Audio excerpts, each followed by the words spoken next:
Hello Lakers fan, if you are one of those who are always up to date with the news about our Lakers, then you need to stay tuned to what is coming up on our Lakers news channel. I am preparing exclusive coverage on the possible signings of Lakers, and what I can tell you is that rumors are catching fire on social media, and if you don't want to miss any information, stay tuned. We have exclusive news every day. If you are a true Lakers and don't want to be left out of the news, be sure to subscribe. Subscribe to the channel and turn on notifications. Let's go to the video. Draymond Green isn't interested in comparing himself to Stephen Curry, but he does see one surprising similarity between Curry and 7'4" phenom Victor Wembanyama. After back-to-back thrillers against the San Antonio Spurs, including a group stage win in the NBA in-season tournament, the Golden State Warriors veteran reflected on what it's actually like to defend the Spurs' rising superstar. And despite their obvious physical differences, Green drew an unexpected parallel between Wembanyama and Curry. Draymond Green says guarding Victor Wembanyama felt like chasing Stephen Curry. Green made headlines for his on-court scuffle with Wembanyama during the series, but he made it clear afterward that none of that overshadowed his respect for the 21-year-old standout. Speaking on a recent episode of his podcast, Green explained that defending Wembanyama required the same level of discipline, awareness, and stamina demanded when chasing Curry around screens. "Look, Wemby is only 21 years old," Green said. "There were moments where it legitimately felt like I was chasing Steph Curry. They had me fighting through screen after screen, then a split action on the other side. They were putting him in so many different situations on the floor that it became obvious why teams are struggling to guard him." Curry's off-ball movement is legendary, constant sprints through screens and misdirection plays that wear defenders down. What shocked Green was seeing a player of Wembanyama's size adopt that same relentless style. Despite standing 7 feet 4 inches, Wembanyama has already woven that Curry-like off-ball craft into his game, showing what Green described as an elite basketball IQ. Draymond Green admits he couldn't relax for a single moment guarding Wembanyama. Even though Golden State came away with the wins, Green said defending Wembanyama took a heavy physical toll. He doubled down on the Curry comparison, emphasizing how unforgiving the task was. "The thing with Wemby is this: you get tired guarding him because you cannot relax. And again, that goes back to guarding Steph," Green continued. "The moment you relax, the possession is over. Steph only needs half a second to get his shot off. If you lose focus for even a split second, he's gone. And once you're half a step behind," Green added, "you don't catch up, because of how accurate he is." For Green, the combination of Wembanyama's size and mobility, paired with Curry-like unpredictability, creates a matchup that borders on unfair. Wembanyama's physical gifts are already overwhelming, but adding the off-ball craft and mental sharpness of one of the NBA's most elusive players? That's the kind of blend that turns a young talent into a generational force. Green's comments quickly sparked discussion across the league, especially among analysts who have closely followed Wembanyama's early development. Many noted that for a veteran like Green, someone who has spent his career studying the nuances of elite scorers, to compare Wembanyama's off-ball gravity to Curry's says far more about Wembanyama's potential than any highlight reel could. Several former players echoed the sentiment on national broadcasts, pointing out that the Spurs have begun running sets for Wembanyama that resemble the off-ball actions once used to free up Manu Ginobili and even Tim Duncan at the elbow. But seeing those same sequences tailored to a 7'4" forward who can shoot from deep, handle the ball like a guard, and block shots at the rim is something entirely new. "There's simply no historical blueprint for him," one analyst remarked. "If he's already mastering Curry-like off-ball movement at 21, the league is going to have to rethink how it defends players of his size." Coaches around the NBA seem to share that concern. Multiple reports suggest that opposing teams have started assigning wings, rather than traditional power forwards or centers, to chase Wembanyama through screens, hoping to counter his agility. Others are experimenting with switching schemes that resemble those crafted specifically to contain Golden State's motion offense. Yet, even with these adjustments, Wembanyama has continued to find ways to disrupt defenses. For the Spurs, Green's comments represent more than just praise. They validate their long-term vision. San Antonio has committed to shaping its offense around Wembanyama's versatility, encouraging him to blend perimeter movement with rim protection and ball handling responsibilities. His willingness to embrace that workload, and his ability to execute it, has accelerated the franchise's rebuilding timeline. There is also a broader ripple effect throughout the Western Conference. Teams that once prepared primarily for Luka Doncic's playmaking or Nikola Jokic's interior artistry must now account for a hybrid force who combines the fluidity of a guard with the reach of a dominant big man. Scouts have already begun reassessing roster needs, searching for defenders capable of handling a player with Wembanyama's unique profile. Green's remarks add yet another layer of intrigue to that conversation. Coming from one of the league's most respected defensive minds, they underline how quickly Wembanyama is redefining expectations, not just for rookies, but for what the next generation of NBA superstars might look like. And as the season progresses, one thing is becoming increasingly clear. If a player with Wembanyama's size is already drawing comparisons to Curry's off-ball brilliance, the ceiling on his career might be far higher than anyone anticipated. For San Antonio, the attention surrounding Wembanyama's rapid growth presents both opportunity and pressure. Inside the Spurs locker room, teammates have begun adjusting their roles to complement his evolving skill set. Veterans have spoken privately about the shift in team dynamics, where once the offense flowed primarily through structured sets, it now demands a higher level of improvisation to match Wembanyama's versatility. Players are learning to read him in real time, anticipating the moments he slips behind defenders, pops out to the perimeter, or cuts sharply through screens like a shooting guard. Spurs head coach Greg Popovich, known for his measured evaluations, hinted recently that the franchise is still discovering the full boundaries of Wembanyama's game. According to team sources, the coaching staff has introduced a wider variety of motion-based actions in practice, some of which were originally designed for smaller guards, just to test how far Wembanyama can stretch conventional defensive schemes. Early feedback has been overwhelmingly positive. Meanwhile, the Warriors continue to measure themselves against talents like Wembanyama as they navigate an uncertain chapter. Green's public reflections have reignited debates about Golden State's defensive identity, particularly as the team transitions from its championship core to a more youth-driven roster. For a defender who has guarded every superstar of the past decade, Green's assessment effectively sets the bar for what the Warriors, and the league, must prepare for moving forward. Around the NBA, rival coaches see this as a turning point. Several privately acknowledge that the league has begun its quiet arms race, searching for length and mobility that can match Wembanyama's two-way presence.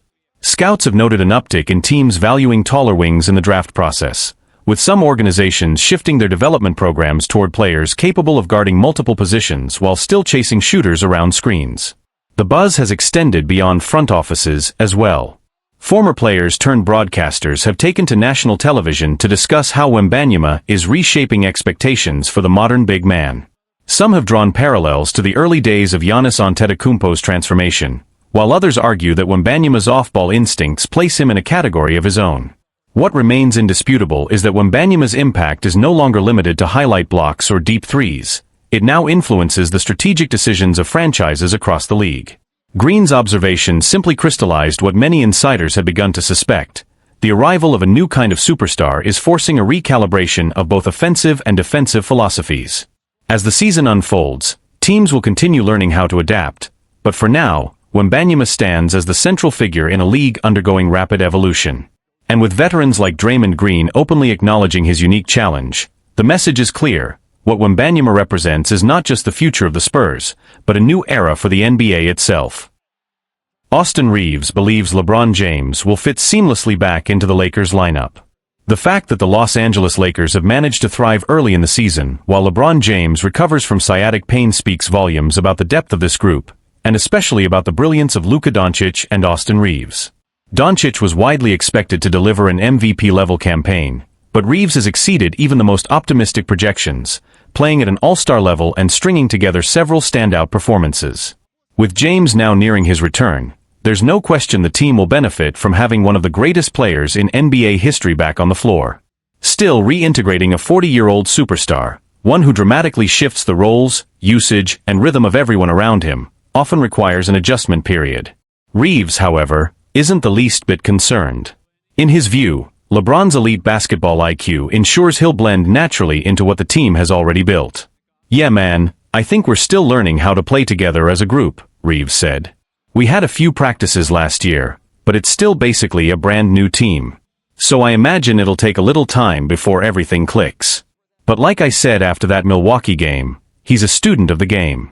I'm sure he's been studying everything, breaking down film, coming up with whatever theories he has to make sure he comes back in and fits in seamlessly." James did exactly that last season after Doncic arrived in Los Angeles. He adjusted his role on the fly, playing more off the ball offensively while taking on increased defensive responsibilities. He ensured teammates were in the right spots, communicated constantly, and ultimately made the entire unit more cohesive. There are countless ways LeBron can elevate the Lakers when he returns, but Reaves didn't feel the need to single out any specific area. Instead, he emphasized that James's presence alone transforms the team. "I don't know if there's one specific thing, it's just his presence," Reaves continued.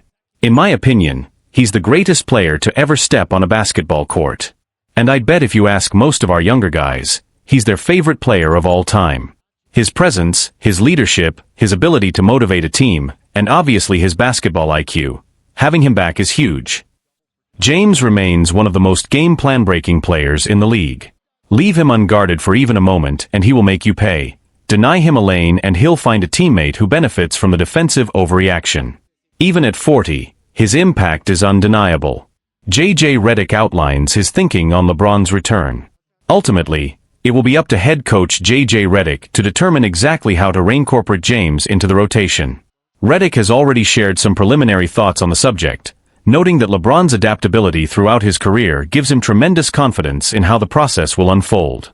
For Redick, the challenge isn't figuring out if LeBron can fit, it's determining how to maximize everything he brings the moment he steps back on the court. Redick emphasized that LeBron's return won't be about forcing him into predefined roles, but rather about allowing the offense to evolve organically around his strengths. Throughout James's 2 decades in the league, he has shown the rare ability to elevate any system he enters, whether by controlling tempo, functioning as a secondary playmaker, or using his gravity to create mismatches that teammates exploit. "He's one of the most adaptable players the league has ever seen," Redick said. "There isn't a schematic environment he can't function in. The goal is to bring him back in a way that keeps our rhythm intact while letting him enhance what we're already building." That approach reflects how the Lakers have reimagined their identity this season. With Doncic handling a larger portion of the creation load and Reaves emerging as a dependable secondary scorer, Los Angeles has pushed the pace, spaced the floor more consistently, and refined its defensive schemes. Integrating LeBron into that structure presents both an opportunity and a challenge. The team must preserve the chemistry that carried them early while reintroducing a generational centerpiece. Privately, team officials see James's return as a potential turning point. His communication on the defensive end, calling out coverages, rotating early, directing younger players, could tighten the inconsistencies that appeared in the first stretch of the season. Offensively, his ability to manipulate the weak side of the floor gives Doncic more freedom than he has ever had alongside a co-star. League observers are also watching closely. Executives around the NBA have noted that if Los Angeles successfully blends James back into an already functioning lineup, it could shift the balance of power within the Western Conference. A healthy, integrated trio of Doncic, James, and Reaves presents matchup problems that few teams are built to handle. Players across the Lakers' locker room have echoed the same sentiment. LeBron's reinsertion is not viewed as a disruption, but as an enhancement. Veteran forward D'Angelo Russell pointed out that simply having James on the floor changes the psychological landscape of a game. "Teams defend us differently when he's out there," Russell said. "Even if he's not scoring, everything gets easier. Cuts, drives, spacing, all of it." For now though, the Lakers' focus remains on timing and patience. The medical staff has made it clear that James will only return once he's fully regained strength and mobility, especially considering the unpredictable nature of sciatic nerve issues. The organization wants to avoid setbacks, knowing that the long-term goal, a deep postseason run, depends on preserving LeBron's health throughout the year. As the team prepares for his return, the internal expectations are simple. He will make the Lakers better the moment he steps onto the court. The real question isn't whether he can fit back into this evolving roster, but how far this group can go once they are finally whole again. Lakers injury update. LeBron James and Gabe Vincent listed as questionable versus Jazz. The Los Angeles Lakers have released their injury report ahead of Tuesday's matchup with the Utah Jazz at Crypto.com Arena, and there's finally some encouraging news. LeBron James, right sciatica, and Gabe Vincent, left ankle sprain, have both been upgraded to questionable, signaling that both are inching closer to a return. Rui Hachimura, left calf soreness, and Marcus Smart, viral illness, who both missed Saturday's game to close out the road trip, are officially off the injury report. Their removal indicates they're cleared and ready to suit up against Utah. This is the first time all season that LeBron has been moved from out to questionable, after sitting out the first 14 games. He participated fully in Monday's practice and explained that whether he plays will depend on how his body responds in the hours leading up to the game. "We've taken this recovery 1 minute, 1 hour, one step at a time," LeBron said. "I'll see how I feel this afternoon, tonight, and again in the morning. We've probably got shoot-around tomorrow, and it's really just about how my body responds over the next 24 hours. The Lakers have no reason to rush him. After Tuesday's game, they don't play again until Sunday, also against the Jazz, giving LeBron an extended recovery window if he needs it. The same cautious approach applies to Gabe Vincent. He injured his ankle just 3 games into the season and has missed 8 straight contests. But like LeBron, he was a full participant at Monday's practice. If his body responds well overnight, the Lakers could have their full roster available for the first time this season, either on Tuesday or in their rematch with Utah over the weekend. J.J. Redick on how the Lakers will reintegrate LeBron. Despite LeBron's absence, the Lakers have managed an impressive 10-4 start. But with the franchise cornerstone nearing his season debut, head coach J.J. Redick discussed what reintegrating him will look like. When you bring back a guy who, when healthy, is going to play around 35 minutes, that's going to shift rotations and affect players' rhythm. That's just natural for any team, Redick said. There's some continuity from last year with AR, LeBron, and Luka that we can build on, but honestly, you can't predict whether it's going to be seamless. Redick explained the adjustment with a simple metaphor. There's a formula to it. If you add too much of one ingredient, like too much cinnamon in a cookie, it throws everything off. So you tinker, you adjust, and we'll figure it out. As LeBron and Vincent move closer to a return, the broader question surrounding the Lakers is how their reintegration will affect a group that has managed to build early chemistry despite the absences. Several players have stepped into larger roles during this stretch, most notably Austin Reaves, who has become a primary ball handler in certain lineups, and D'Angelo Russell, who has taken on a heavier scoring and playmaking load. Their adjustments have helped stabilize the team, but also raised questions about how minutes and responsibilities will be redistributed once the roster is whole again. Internally, the Lakers are encouraged by the progress of their defensive schemes, which have noticeably tightened over the last 4 games. According to team staff, having LeBron back would strengthen the trend not only because of his communication and anticipation on defense, but also because his presence allows the coaching staff to be more creative with lineups. With LeBron available, the Lakers can shift between bigger units for rim protection and smaller, faster groups that pressure ball handlers at the perimeter. Still, reintegration will require patience. The coaching staff is aware that even a seamless return for James will involve moments of adjustment as players get accustomed to new rotations, different pacing, and returning roles. Several veteran players privately expressed that the team will need a few games to settle into its identity, but added that having LeBron back naturally lifts the collective confidence of the group. Gabe Vincent's potential return carries its own implications. Without him, the Lakers have lacked a consistent defensive guard capable of containing quick perimeter scorers. His presence could relieve pressure from Reaves and Russell, who have shouldered heavy defensive assignments in his absence.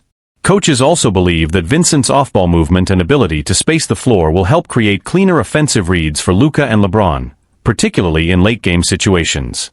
Around the league, opponents are monitoring the situation closely. Several Western Conference teams view the Lakers' early success without LeBron as a sign that they'll only become more dangerous once fully healthy. Scouts have noted that the Lakers' offensive sets under J.J. Redick appear more structured than in previous seasons, relying on quicker actions, sharper spacing, and more ball movement, a system expected to benefit even more once James reinserts himself into the lineup. For now, the Lakers remain cautious. The organization has emphasized that returning players will only be cleared once they are fully confident in their mobility, conditioning, and long-term readiness. With a favorable gap in the schedule after Tuesday's game, the Lakers are focused on ensuring that this period marks a turning point, the moment the roster finally stabilizes and the team begins to build toward its intended identity. If you want, I can continue the article even further, add quotes, explore team expectations, or include broader NBA reactions.